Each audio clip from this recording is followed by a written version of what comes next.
Good morning. Hi. And welcome to another live inspection with auction reporters. Today we're here in Springvale at number 27 Wilberton Drive in Springvale. And the reason I selected this property this time around is a bit different from last week, where it was a property that was new and yet to come on the market. Today, this property has been 2 weeks on the market and it's going to auction next week. So it's a bit different, and one very interesting fact with this one is it actually sold in December 2019. So I decided to organize an inspection with the agent and for us to find out more about this opportunity. So we're here with Harry Lee from ISL Group in Springvale, and he's going to take us through. So come, let's go check it out. Harry? Yep. Hey, Purvin. Hey, Harry. Good to see you. Yeah.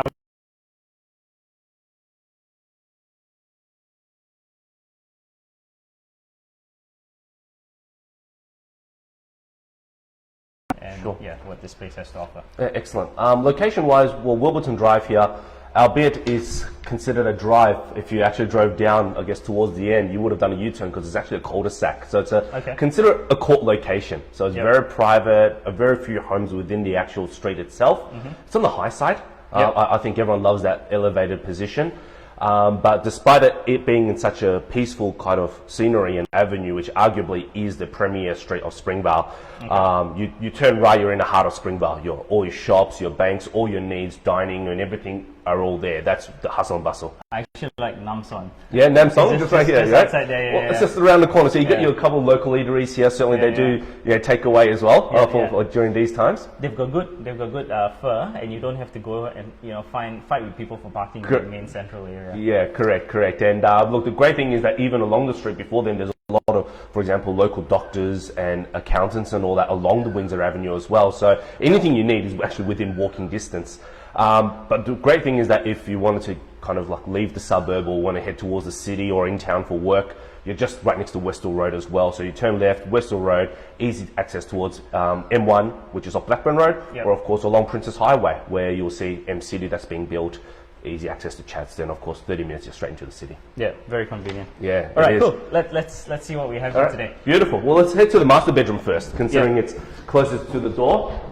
Look, all I can say is one of the bigger master bedrooms. Sorry, how long has this property been on the market? Heading to its third week, so it's been 2 weeks and a bit, almost 3 weeks now. Okay, because I noticed there were furnitures in the photos, but it's not staged here at all. Yeah. Well, that's actually virtual staging. So one of the technologies we use these days, because ultimately hiring furniture itself can be quite expensive to some owners if they feel that certainly that it's not within their budget. Digital staging and virtual staging is an alternative. So what you saw online are furnitures that have been placed digitally, and certainly gives people an impression of what a house could be. All right. Okay. Nice. Sorry to interrupt you. Yeah. So this is the master bedroom. Yeah, master bedroom. Look, you can see huge in size. It's 3 by 9.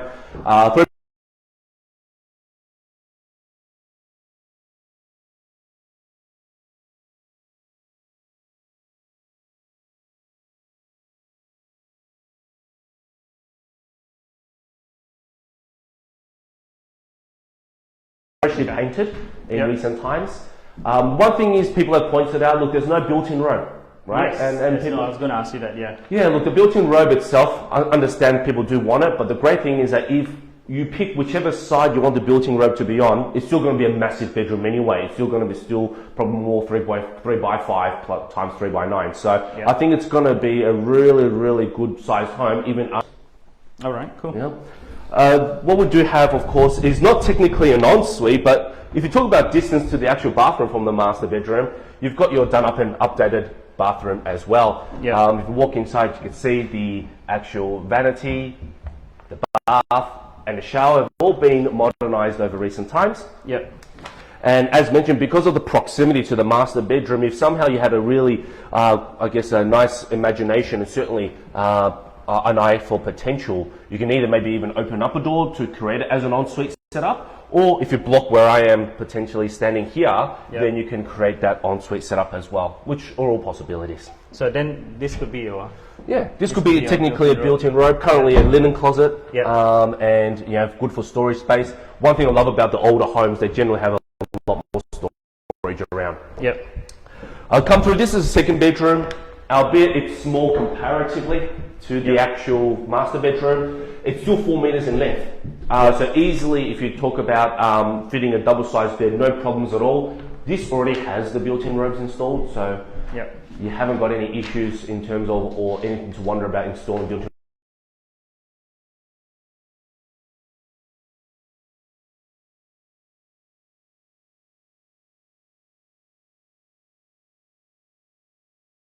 So if we look at, this is the main living area. Traditionally, you would know there are often L-shaped rooms where the lounge does connect with the dining area. Yep. As you can see, this is quite a large space for both lounge and dining. You've got your aircon, you've got your heater, all set up here. Plenty of room, actually, comparatively to a lot of other homes that have been built in the 60s and 70s, which of course is the era of this, considered quite large as well. Once again, big windows, allowing plenty of natural light to come through. And this is a decent sized dining. Yeah, the dining room, I forgot 3.7 by 3.4. There we go. So easily you can see in terms of a practicality perspective, you can utilize it as a dining room. And certainly, once again, if people do see potential, I think we can convert it into an open space, which I guess I'll show you through now. Yep. And what's the land size we are sitting on? We're sitting on 545 square meters. 545, yeah. Yeah, the big plus point I think a lot of people, I guess, desire is the rectangular shape. Yeah, often people ask, oh, you know, what type of orientation or shape it's in. Certainly it's rectangular. Once again, slightly elevated, 545 square meters, very desirable. Yep. So this is the kitchen. Look, it's very well equipped. It's got all the basic essentials, gas cooking included. But still, I do see this potentially as the future centerpiece of the home. If you were to add your own magic to it, you can convert it into something really special. And if you actually knock down this wall and then open it up towards the dining area, it'll be really expansive as well. And I think that's the definite plus side. You can add value to the property as well and certainly make it your own. Yeah. There's definitely potential here, but in its current condition, how much do you think you can get in terms of rental? Oh, rental, look, something like this will get anywhere between $400 to $420 per week in rent. Even in recent times we rented something out similar, not as good location, and it got $415. So that's pretty conservative estimate. Toilet and laundry. So the toilet and laundry set up here. So the toilet looks brand new.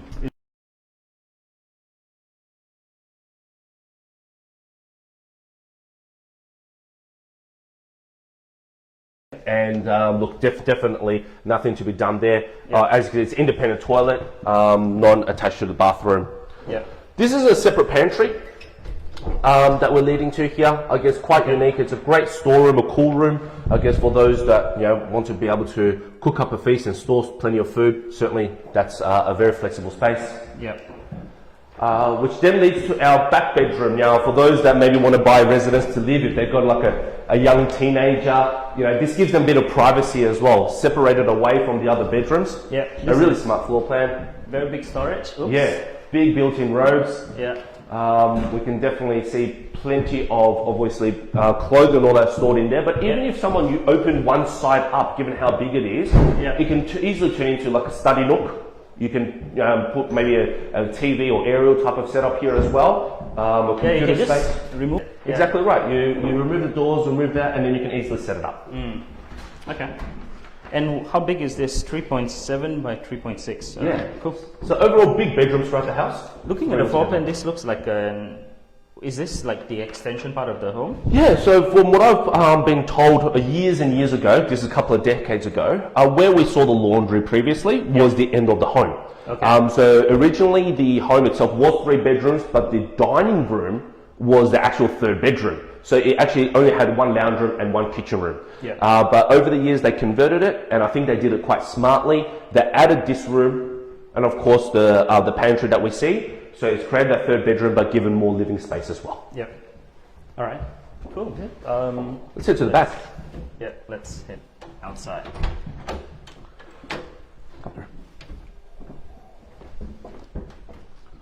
It's stopped raining. That's good. It stopped raining. Excellent. Okay. So if we look at the backyard, as you can see, quite spacious. You've got paved areas and green areas, which I think once again gives a little bit more flexibility. So for those maybe wanting to have some sort of outdoor dining setup. We can either set it up here. I think the potential to have some sort of covering and shade. Yeah, I think it would be good if, you know, this whole place turned into a decked area and it's covered. It'd be really nice, yeah. Definitely indeed. You can see the gardens itself are luscious, but also too, it's been well looked after. You can see there's, you know, boxes being set up purposefully just to be able to have you know, whether you can create a veggie garden or just grow some of your favorite plants. Yeah. And then also at the back here, they set it up and dress it up as a dining area too. And as you can see, with the type of greens around, you get a really nice feel, especially during those spring and summer months. Yeah. Nice. Yeah, storage is good. You've got your separate garden shed, which of course is very practical. And the garage itself is single, so generally, of course, you want to... Yeah, I'll just see if the doors are open here. I'll grab the keys in a tick from the front. But if we go all the way around,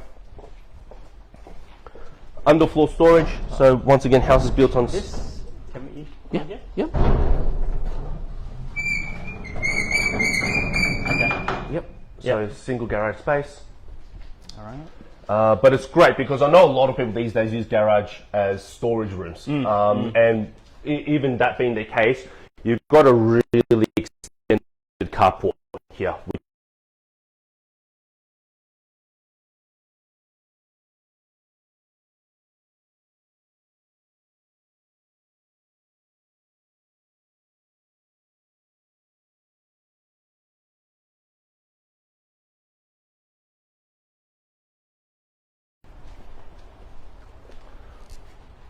Yeah, really nice. Yeah. It's a well looked after property, and the great thing is that it was originally owned prior to the last sale. Yep. So the last time it was sold was the first time it was ever sold. So ultimately, there's only been one resident of this whole property throughout 40 plus years. Okay. And that's a big plus once again to most people. They want to know that it's not high turnover. Yeah. Yep. All right, cool. So a few questions, if you don't mind. Sure. So you've been in the campaign for about Close to 3 weeks, yeah. 2-3 weeks, yeah. What's the interest been so far? Actually, pretty good. We've already got registered bidders for the auction already. And the auction is on Saturday? Saturday next week, so which is the 16th. Yep, so that's going to be held next week. And that's a great sign. We've had people coming through. Like, this is what we consider in Springvale the more bread and butter type of homes where, you know, good location, quiet, easy to live in, easy to rent. Yep. So I think I'm not surprised by the interest, but certainly in terms of the times that we're going through, it's a good thing and a good sign. All right, cool. And, you know, just, you know, my quick research before coming out, I noticed this sold last year, December? In December, yeah. 820, was it? 820, yeah. It's sold for 820. And it's currently advertised between 720 to 790. Yes, correct. So can you just elaborate on that? Look, in terms of the actual price range, just to let you know, vendors are pricing their value mentally in that price range. Okay, they're selling this with a purpose. Unfortunately, they did buy it in February. They bought it in December and settled in February this year.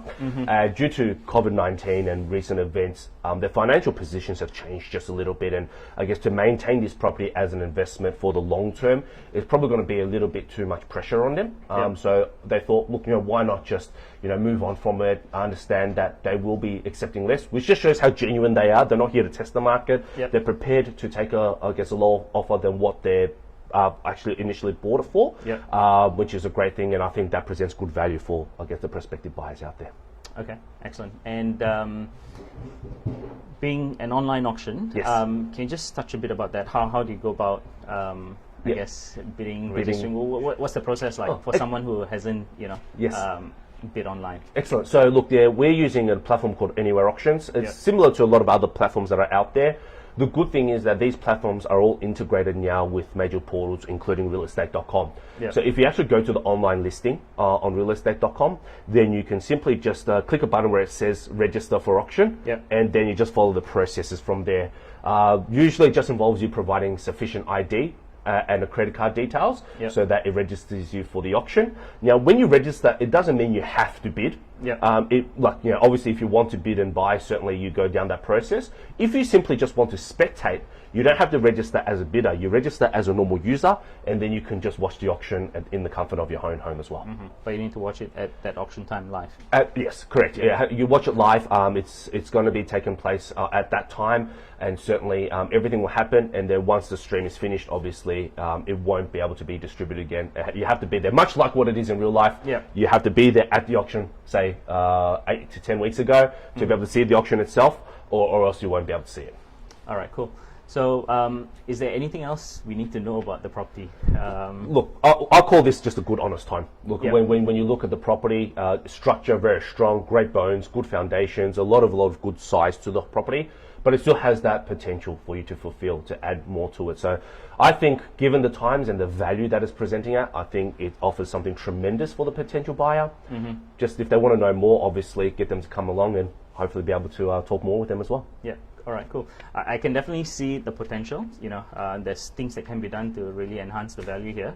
I guess the question is, how much it actually sells for. Yes. But considering the vendors are really genuine, Yep. and I think it should be a good one. Yeah, I agree. Well, thanks so much, Harry. No worries, Bevan. for showing me around. Yes. And good luck with the campaign and the auction next week. Thank you. Well, there you have it. Thank you for watching this live inspection here with Auction Reporters. I hope you've enjoyed it. Tune in again next week for the next Open for Inspection, and have a great weekend. Thanks.